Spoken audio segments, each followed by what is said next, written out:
Hace 3 días terminamos Primera de Pedro. Era la carta que estábamos meditando en la palabra del Señor. No sé cuántos meditan aquí la palabra conforme a lo que es meditación bíblica. Y ese devocional del Primera de Pedro nos deja muchas enseñanzas, ¿cierto que sí? No lo habíamos tomado, pero vale la pena tomarlo el día de hoy. Porque es curioso ese mismo Pedro que ustedes y yo conocimos en los evangelios. Ese mismo Pedro que negó a Jesús, ¿cuántas veces? 3 veces lo negó, ¿cierto que sí? Ese mismo Pedro que era testarudo, que en un momento determinado se le levantaba a cualquiera. En uno de los evangelios dice claramente que fue Pedro el que le quitó una oreja a uno de los soldados que fueron a capturar a Jesús. Esa divinura de Pedro, ¿cierto que sí? Que uno dice, wow. Y ten en cuenta que ese mismo Pedro, año más o menos 62 al 64 después de Cristo, ya es un hombre anciano, ya es un hombre que tiene sus años y que ha pasado por todo lo que ha sucedido en ese transcurso del Evangelio. Y permítame decirles algo, en ese transcurrir pasaron muchas cosas en la vida de Pedro.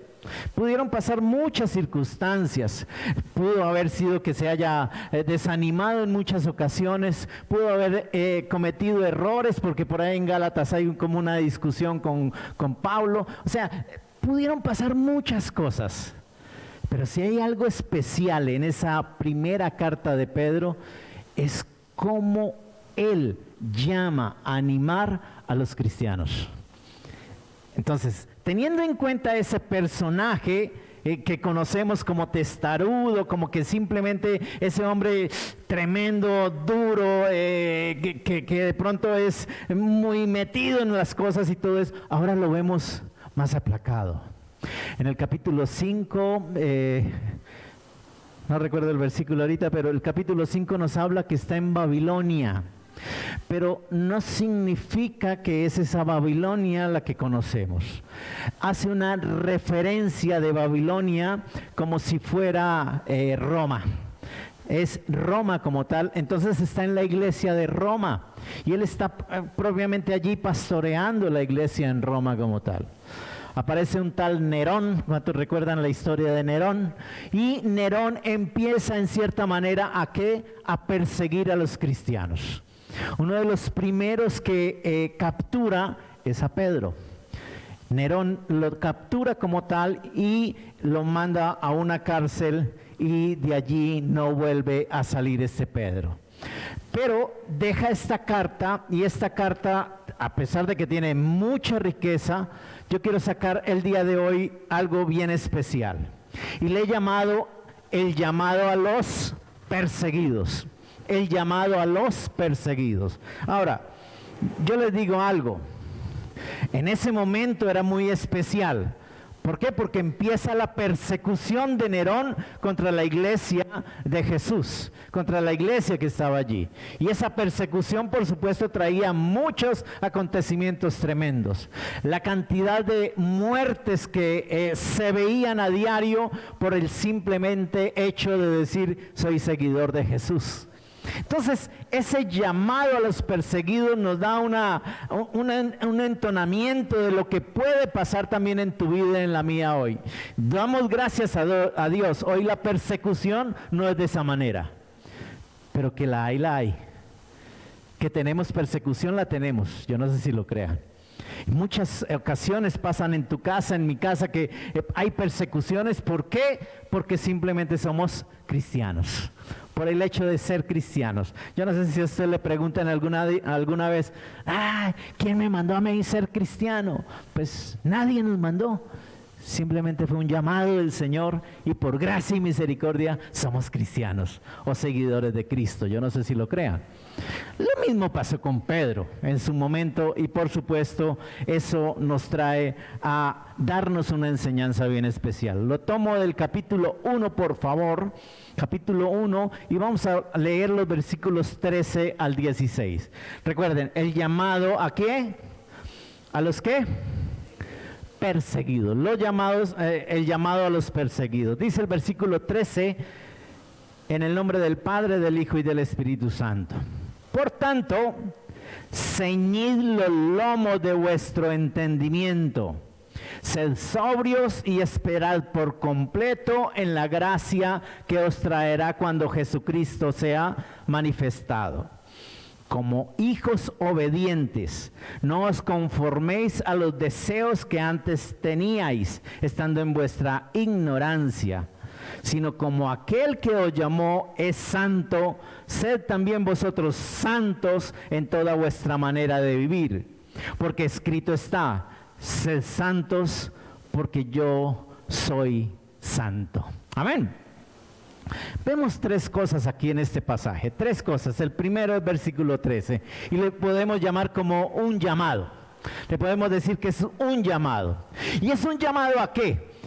Ojo, vuelvo a reiterar, este Pedro testarudo, este Pedro que en un momento, ¿a qué nos está llamando Pedro ya un anciano y ya teniendo en cuenta quién es en el Señor, qué hizo con el Señor, qué hizo Dios con él y qué es lo que en un momento Jesús va a hacer de ahí en adelante con él?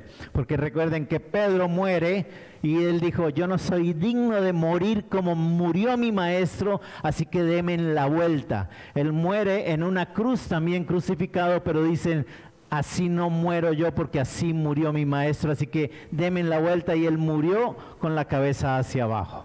Por supuesto, ya pueden entender un poquito lo que es ese sentido de el apóstol Pedro.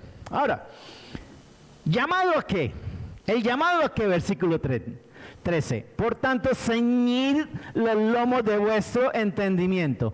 Hace muy poco les enseñé cuáles son los lomos. ¿Cuáles son los lomos? Ceñid vuestros lomos.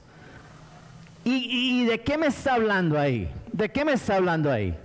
Entonces, cuando habla Pedro de ceñir los lomos y de vuestro entendimiento, está diciendo, prepárense en sus mentes, preparando sus mentes. Ahora hay que tener en cuenta, esto es una frase deliberadamente gráfica que está diciendo Pedro allí. ¿Cuál es la gráfica? En el oriente como tal era muy corriente que los hombres llevaran túnicas ligeras. Y esto lo hacían ¿por qué? Por el calor, esto lo hacían por muchas cosas más, la frescura como tal, pero era incómodo para trabajar y para caminar rápido. Era incómodo para eso porque simplemente se tenía que hacer. Entonces se inventaron un ¿qué? Un cinto. Y ese cinto en un momento se colocaba aquí para que amarrara un poco ese vestido y ellos pudieran como hacer las cosas mucho más fácil. ¿Y qué es lo que está haciendo aquí el apóstol Pedro bajo esa gráfica? Oiga, se sugiere que el equivalente moderno podría ser como remangarme las mangas de la camisa, ¿cierto que sí? O quitarme la chaqueta y amarrármela aquí porque estoy más fresco. Podría pensarse en eso.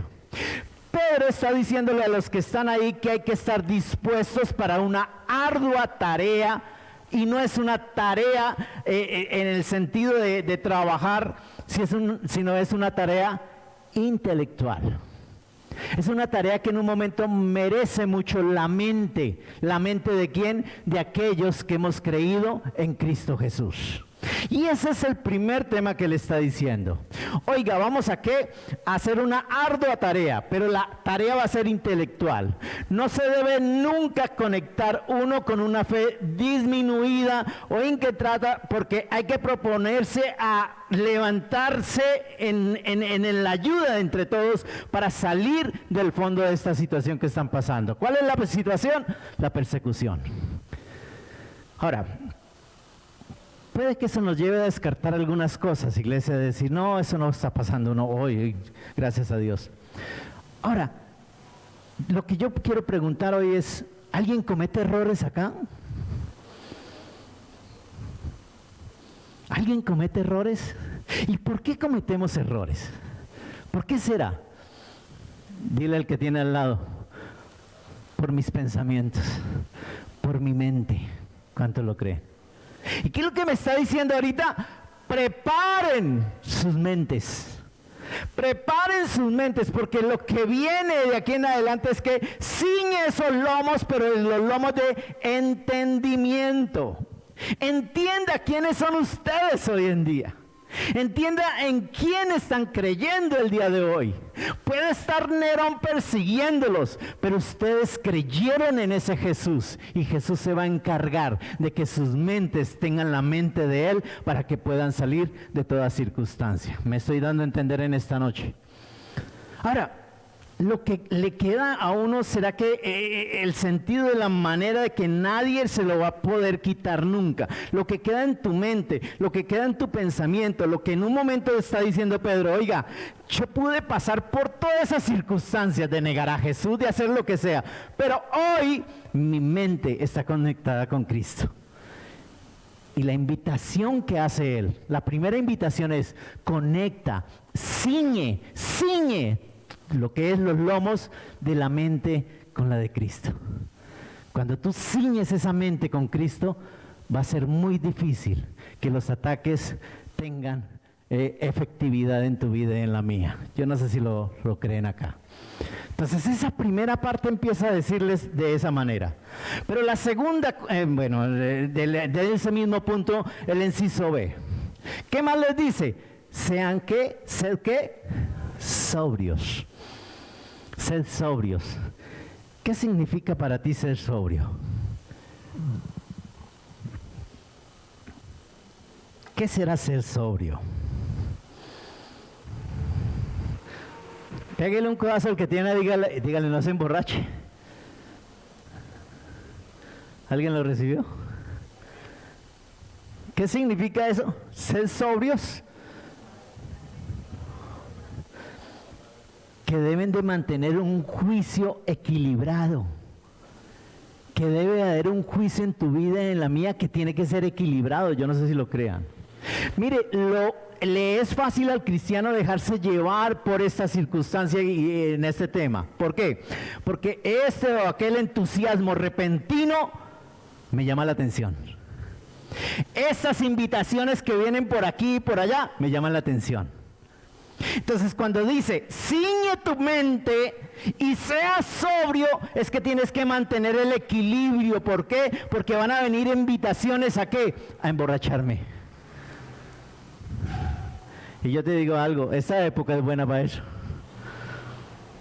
Una de las cosas impresionantes que pasan en esta época, que es accidentes, desafortunadamente, ¿no?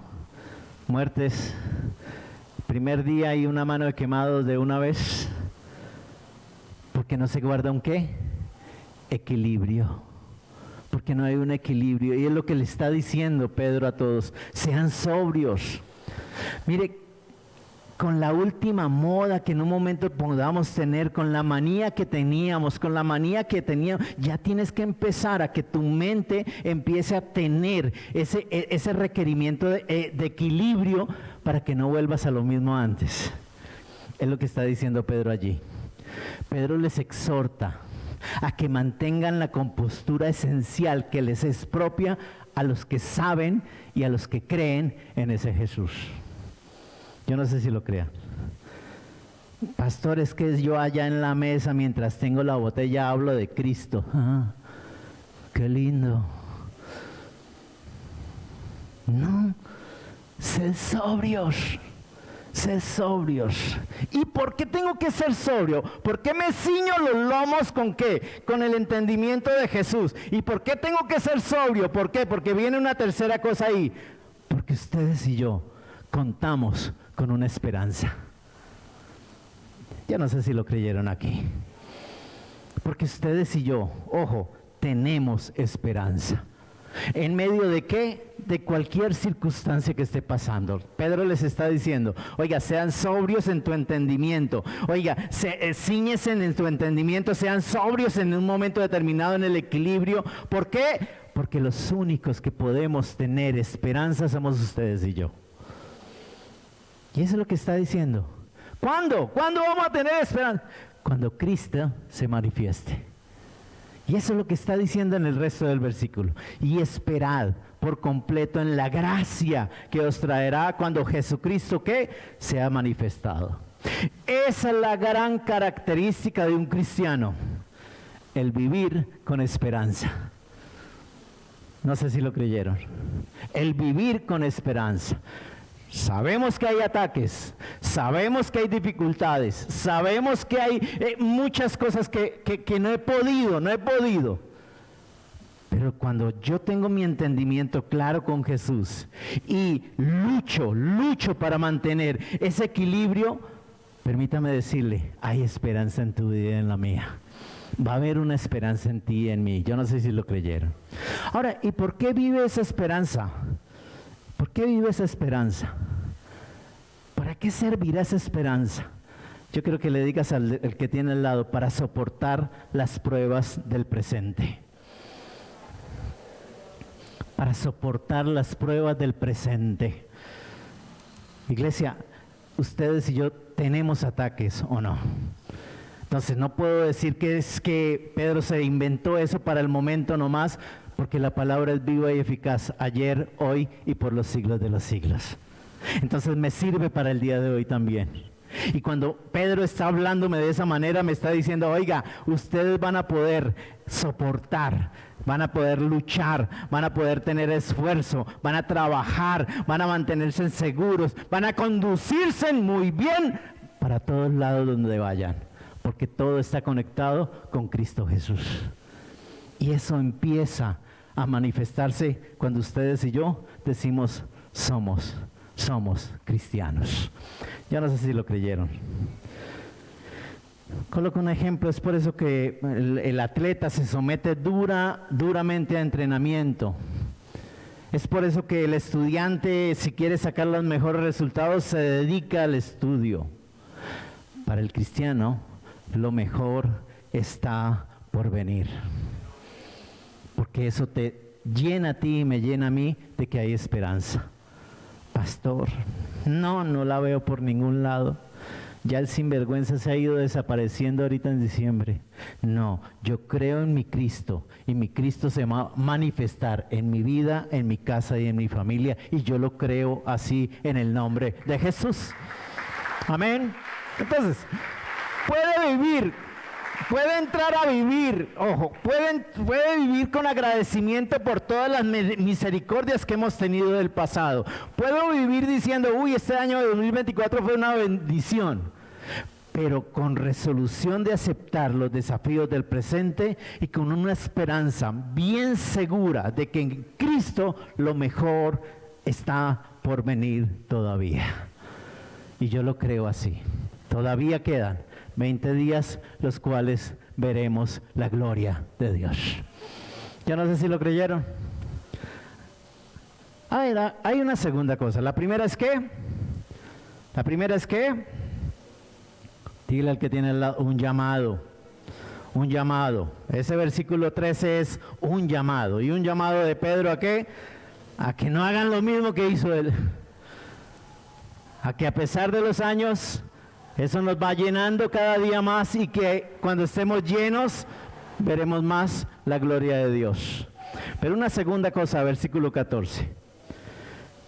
Como hijos obedientes. Pégale un codazo al que tiene al lado, dígale, ¿se escuchó eso? Como hijos, ¿qué? Obedientes. No os conforméis a los deseos que antes, ¿qué?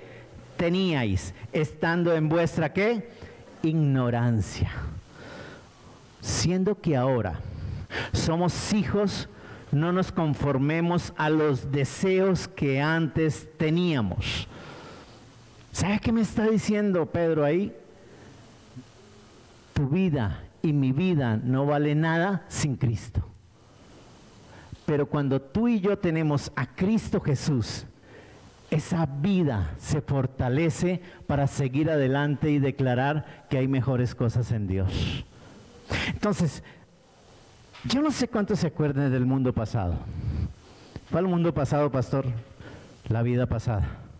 ¿Cuántos se acuerdan? ¿Sí se acuerdan? ¿Todavía? Yo les digo algo. Doy gracias a Dios que nos sacó de allá, ¿o no? Y si no, pues nos está sacando. Alguien dígame. nos está sacando. Porque ten en cuenta todo lo que en un momento pasaba en nuestra vida antes, sucedía en nuestra vida antes. Oiga, era un mundo dominado por el deseo, ¿o no? Y yo no hablo solamente de deseos en el sentido carne, yo hablo de muchos deseos que en un momento me jalaban para caer en las tentaciones. Por eso dice ser sobrios. Y hace la relación de sobriedad en equilibrio. Y cuando habla de ese equilibrio es que hay muchas tentaciones para tu vida y la mía. Entonces el segundo punto tiene que ser, oiga, cuidado. Y es una advertencia que está diciendo Pedro, cuidado. ¿Por qué? Porque siguen las tentaciones, ¿o no? Y en esta época, ¿qué? ¿Sabe qué? Una vida sin Cristo es una vida sin bendición. Una vida sin Cristo es una vida que se despilfarró, porque lo que hace Dios es enviarte con un propósito en la vida. ¿Cierto que sí? Y si no se cumple ese propósito, permítame decirle, se desperdició esa vida aquí en la tierra. Iglesia, la meta es encontrar nuevas y mejores formas de satisfacer lo que en un momento son nuestros deseos. Yo no te estoy diciendo que no lo estén, claro que sí, están. Pero permítame decirle, qué rico hacerlos con mi familia. Qué rico tener esa complacencia de los deseos con mi esposa, con mi esposo. No sé si lo crea. Qué rico es poder tener esa coinonía de lo que es la familia como tal y poder disfrutar de las bendiciones de Dios. Por eso ese sentido como tal, oiga, hay una advertencia que te está diciendo cuidado. Y es interesante que dice cuando éramos ignorantes. ¿Cuando qué? Teníamos ignorancia en qué, en las cosas que Él ya nos enseñó a ti y a mí. ¿Alguien es cristiano acá? Más poquitos, yo pensé que más. Ten en cuenta que en un momento es lo que está tratando de decir, y vuelvo a reiterar, este Pedro que era testarudo, este Pedro que en un momento era tremendo, pero que hoy ya a esa edad nos está diciendo semejante bendición que puede ser para tu vida y para la mía. Por eso necesitamos ustedes y yo ser llamados porque somos perseguidos. Ser llamados porque somos perseguidos. Entonces hay una advertencia ahí también. Como hijos obedientes, no os conforméis ¿a qué? A los deseos que antes teníamos estando en vuestra ignorancia. ¿Por qué? Porque cuando éramos ignorantes acerca de Cristo, hacíamos todo lo que en un momento hace una persona del mundo. ¿Lo creyeron acá? Y lo tercero que hay acá es una exhortación. Entonces lo primero es ¿qué? Lo primero es ¿qué? Un llamado. Lo segundo es ¿qué? Una advertencia. Y lo tercero es ¿qué? Una exhortación. Versículo 15 y 16. Ese sino significa que hay un cambio, ¿cierto que sí? Sino, como aquel que os llamó es santo, sed también vosotros santos en toda vuestra manera de vivir. Porque escrito está, sed santos, ¿porque qué? Porque yo soy santos. Ojo con lo que voy a decir en esta noche.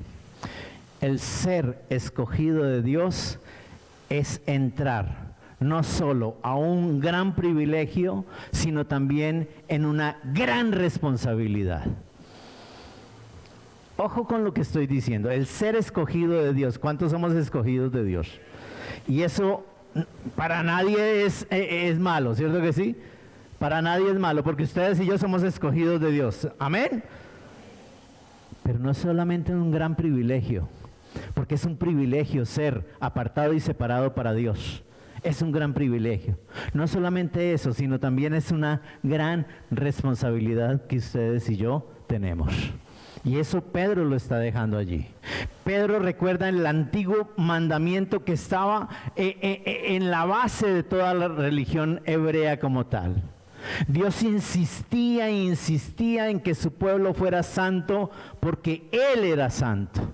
¿Y dónde se ve eso? Levíticos habla mucho acerca de esa santidad que buscaba el Señor. Ahora, la palabra en el hebreo es hagios, santo. O sea, la palabra en el hebreo. Y es la raíz de que el ser santo significa pertenecer a Dios. El ser santo significa pertenecer a Dios. ¿Sabe qué está diciendo Pedro acá? Ustedes y yo le pertenecemos a Dios. Ustedes y yo somos santos. Por eso dice, oiga, sino que sean santos como Él es santo. La palabra ¿qué? Hagios en el hebreo, para que lo tengan en cuenta, iglesia, de que no es una tontada lo que está diciendo Pedro, sino que está diciendo, mire todo lo que en un momento se pierde uno en muchas ocasiones por permitir que mis deseos de mi vida anterior me dañen mi comunión, mi vida íntima, mi santidad con aquel que es santo. Ustedes y yo somos escogidos para la gloria de Dios. Amén. Mire, en este sentido, el templo. ¿Cuántos somos templo de Dios? Somos santos. En este sentido, el templo. ¿Cuántos somos templo? Somos santos. Y eso no es que te lo ganaste en una maquinita no. Eso fue algo que Dios te dio como un privilegio. Te lo dio como un privilegio. Yo no sé si lo creyeron acá. Un cristiano es una persona que pertenece a Dios, pero no porque lo ganábamos, no porque simplemente ya lo ganamos, no, es porque simplemente Dios te ha elegido para una labor aquí en el mundo. Por eso coloca en tu vida y en la mía santidad. ¿Cuántos somos santos? Ten cuidado, porque así como es un privilegio, es una responsabilidad. Y para esa responsabilidad necesitamos tener esa convicción de que mi mente esté ceñida con la mente de Cristo. Pero también que yo pueda decir, oiga, no, permítame decirle, no puedo con esas invitaciones. Tengo que ser sobrio, tengo que ser equilibrado para ver la gloria de Dios en mi caminar aquí en la tierra. Yo no sé si lo creyeron acá. Entonces, Dios te ha elegido para una labor en el mundo y para un destino en la eternidad. Tú has sido elegido para vivir para Dios, pero has sido elegido también para vivir en el tiempo. ¿Cuántos lo creen? Alguien me preguntaba por ahí, bueno, ¿y qué?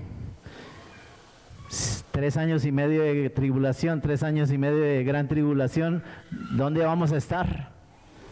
¿Por dónde vamos a estar? La tribulación la pasamos ustedes y yo. La tribulación. Basado en la Biblia, ¿no? La gran tribulación no la pasamos, porque Jesús viene por su iglesia y se la lleva. Recuerde que Jesús no pisa la tierra en la segunda venida, no pisa la tierra.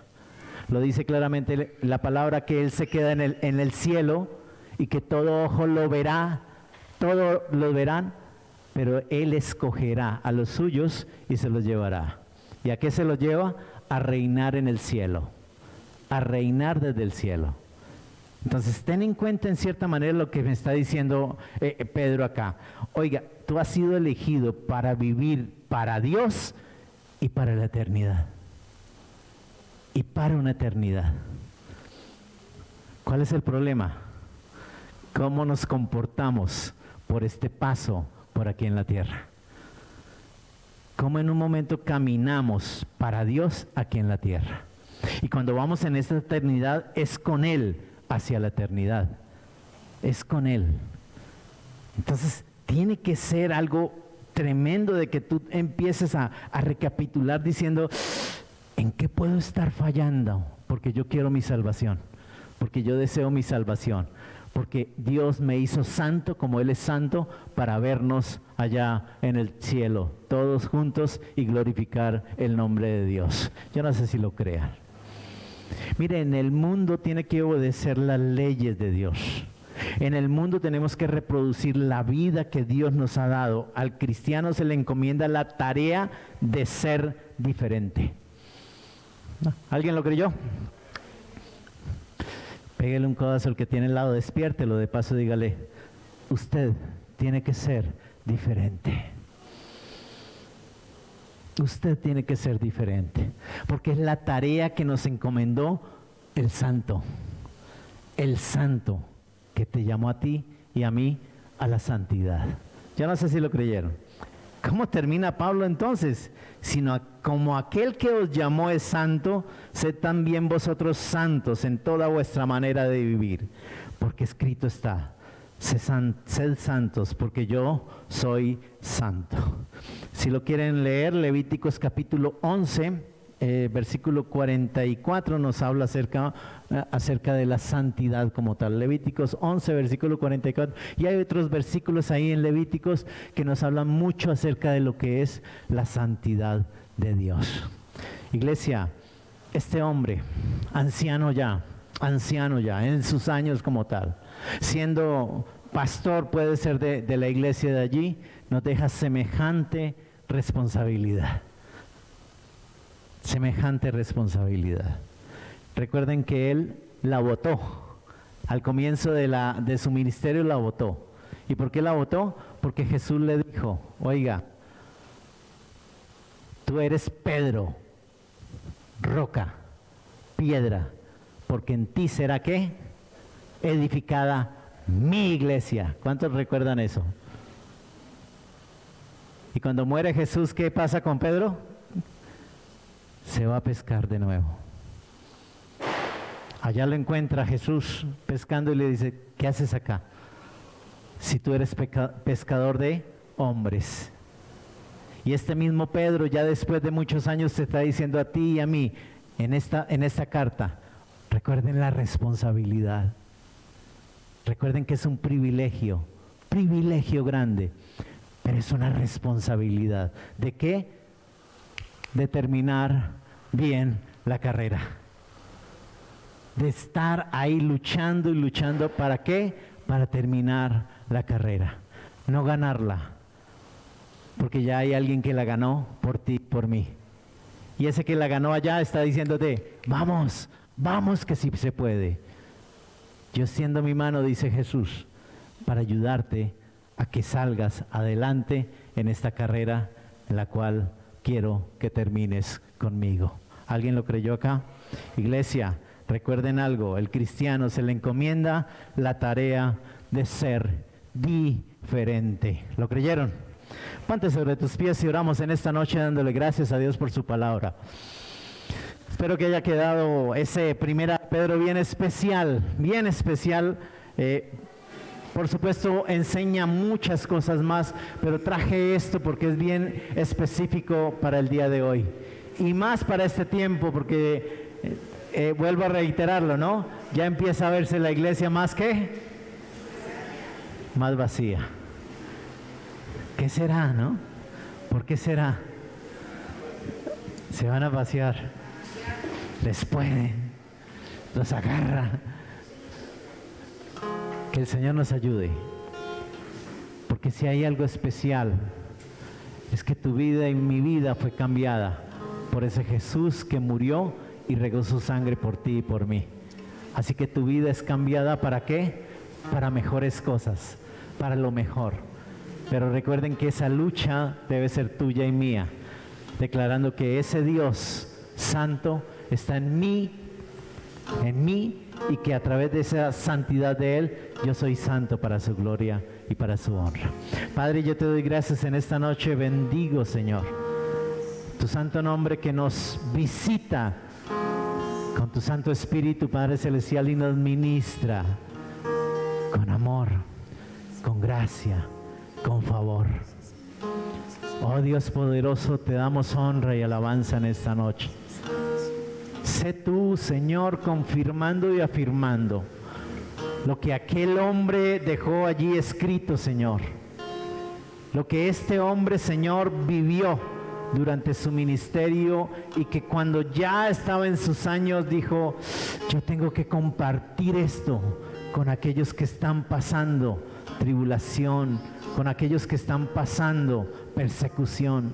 Yo necesito que ellos sepan quiénes son, qué hizo ese Jesús, para saber que en Él hay esperanza de salir adelante y declarar que con Él somos más que victoriosos. Yo doy gracias por esas palabras de aliento que siempre están ahí para decirte a ti y a mí, vale la pena caminar de la mano de Jesús. Vale la pena caminar bajo la guianza y dirección del Espíritu Santo. Porque como templo yo debo mostrar quiénes somos en Dios. Es un privilegio, pero también es una responsabilidad que Dios nos dio para que simplemente mostremos a los demás que sí se puede vivir una vida en santidad estando aquí en la tierra. Ayúdanos a mostrarla, Señor. Ayúdanos a mostrar eso a los demás, de saber que esa vida de santidad, Señor, sale por nuestros poros, buen Dios. Se refleja a través de la luz que alumbra desde nuestro interior hacia nuestro exterior.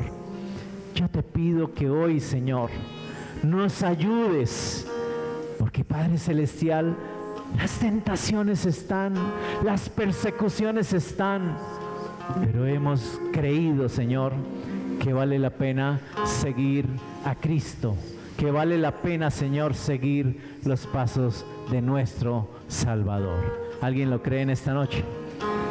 Damos gracias, Señor, y te decimos con todo nuestro ser y con todo nuestro corazón, solamente a ti, Señor. Muéstrame